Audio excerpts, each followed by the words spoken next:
Hi, this is Rick Frederick with a part one of a three-part review of Ceci and Bruck's classic book, Jeopardy in the Courtroom. It's a very important book to know and to review. It is probably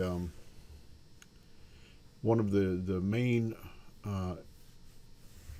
contributions to promote a scientific study of children's testimony and to move beyond basically just what certain clinicians or evaluators contend to be true about the nature of children's testimony and the influences on it with respect to reliability and validity. So Ceci and Bruck faced quite a storm of criticism from others.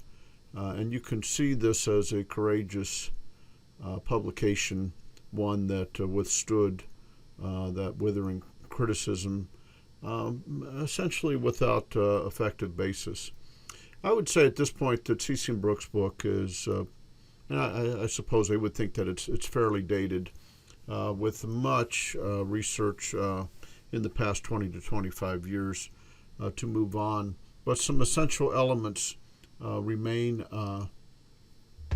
in play, remain valid.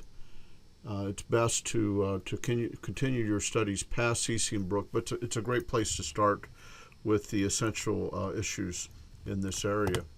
In their preface, they sort of bend over backwards in the first preface and first chapter to make sure that people know that there are good things about children's reliability. It's a complex matter. It's a difficult matter to think of all the factors that may have influenced the accuracy of what children say in testimony. And there are very many positive things to say about children's testimony. So their focus, they acknowledge openly, is disproportionately on the weaknesses and not on the strengths of what children testify to.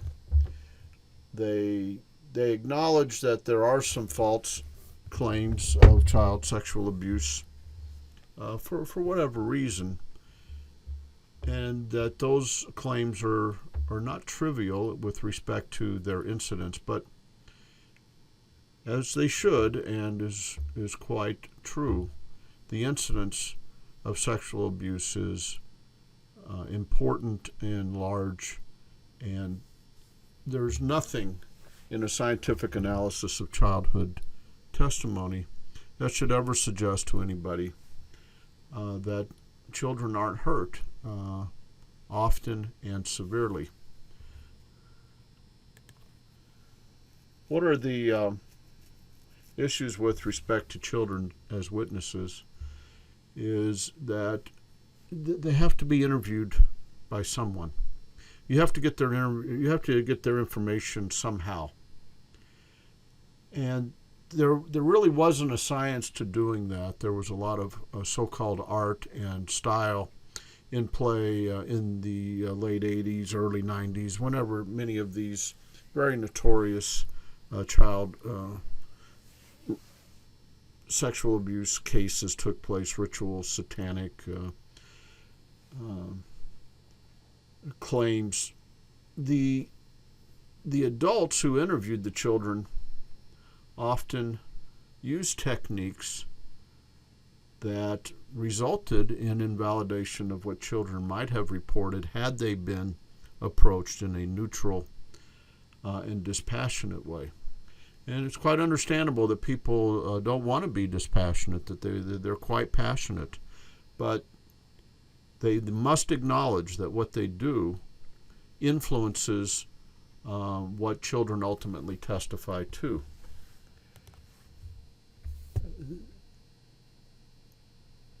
They start with some discussion of child sexual abuse.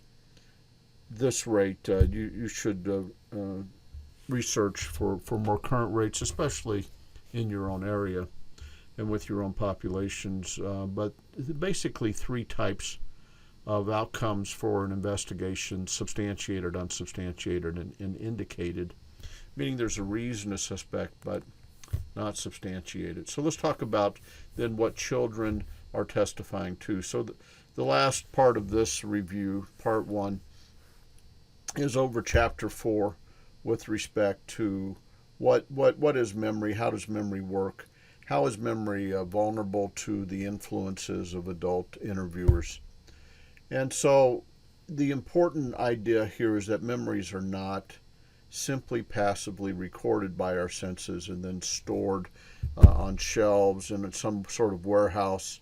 You just have to look up the call number and go grab it. That's not what happens. Memories are never just mechanically accessed in their original state. While they're in storage, changes occur to memories, including just degradation. Memories dissolve or become less reliable, less clear. And the act of recalling or pulling up these memories that we have stored is constructive in nature, and it's very useful to understand this idea of what constructive in nature means. The best examples that I have ever seen refer to how perception works. We've all seen optical illusions where we know certain things aren't true, that two lines are actually the same length even though our senses tell us that they're not, or two colors are actually the same color even though they look completely different to us. And that's because our perception is constructive in nature. The forces of our senses have learned that certain elements in the environment should be interpreted in certain ways to lead to reliable understanding of what we're seeing, hearing, feeling, and so forth. And that's constructive. So the optical illusions jolt us by showing us, hey, your perceptions are making you see things that aren't really true. And the same thing happens with memory. We have confidence in memories that are inaccurate. Now, how can that be so? It's because our perceptual understanding, comprehension, cognitive skill set is active without our awareness. And so we have to take a scientific view of memory, which is even though it feels real, even though we have great confidence in exactly what happened, we must acknowledge that we can be wrong about our memories and that our memories are subject to influences that aren't always aware to us. So for this reason, the constructive nature of memory reports may be inaccurate for a number of reasons. And they can happen at the initial recording, if you're a high stress, highly emotional event. During storage, how long are the memories stored and what happens in the interim? At the time of retrieval, what's happening? What do we believe that our memory should be? Are always influences. So all these factors are previous knowledge of how the world works, a schema-based sort of a memory occurs. So at encoding, that's when things get into our consciousness, our working memory, our short-term memory, and then get laid down into our long-term memory. And we know that we are not attending to everything that's happening. We ignore certain things for good reasons. We can't possibly capture everything that's happening. There is a restriction of our visual field, our auditory experiences, and we know that we are often in the presence of stimuli, sensory stimuli that we're not attending to. And then we say, well, how long has that been going on? Well, it's been going on some time, but we weren't paying attention to it. It didn't get laid down into our memories, and especially in a high-stress situation when many things are happening, including danger, we don't get to record everything, including our understanding of why is this happening. So, and then that may be, that encoding is related to the amount of prior knowledge we have about what's happening to us. For very young children, they don't really have a conceptual basis to understand sexual abuse.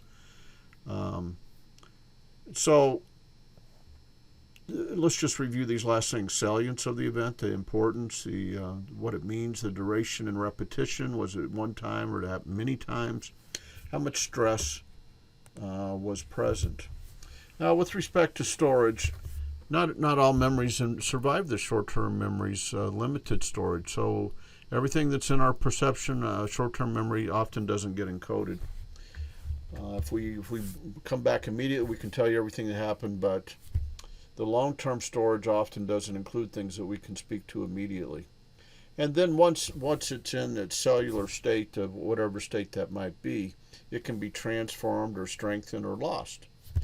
We are all vulnerable to the passage of time.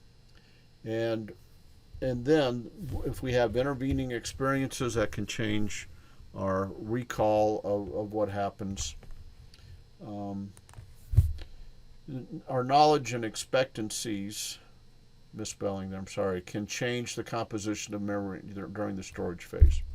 So if intervening experiences are inconsistent with the initial memory, then during the process of recall, we have an active conflict where we're trying to make sense and may actually reinterpret our memory as we're recalling it.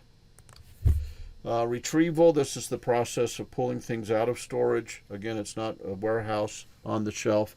Give me the call number. Some things that we have stored are not retrievable. And a well-known phenomenon would be state-dependent learning, in which we do not easily recall information unless the circumstances are quite similar to those in which we laid down the memories. Different cues may activate different parts of the memory, and sometimes those cues can promote false recall. Okay, what are the constructive factors that these script-based knowledge, what are these active elements? Is that what our consciousness, our cognitive abilities do is they come in and say, this is what should have happened. And so this is probably what happened. And the quality and clarity of our memories are related to our motivations to get them out. How hard can we work to pull them out? If we're being evaluated or interviewed or examined, how much do we want to cooperate with the person? Maybe we don't really understand what it is that we're supposed to be recalling. And again, these go to script-based knowledge. Script-based is simply, you have a script for going into a restaurant, ordering a meal. When things don't happen the way you expect them to, then you're always unsettled to some degree. Why am I sitting here for 15 minutes without somebody coming to take my order? So our scripts that we carry around with us certainly influence how we remember what we're pulling out of storage. And then there is this problem of suggestibility that happens after we have laid down a memory. There are ways that people can be interviewed or things that can happen in the intervening period that can suggest to us that certain things should have happened, or the person who did this is a good or bad person that may change what happened. This is the problem with multiple interviews that aren't recorded. What has been suggested to a person that may be a neutral, something we experienced as neutral has now been suggested to us to be nefarious or evil or mean or destructive, and that influences how we recall it. It's not a conscious process, and suggestibility, in short, refers to the degree to which encoding, storage, retrieval, and reporting can be influenced by a wide range of internal and external factors. So there's two more parts to this review of Ceci and Bruck, and I hope that you will take a look at them. Thank you.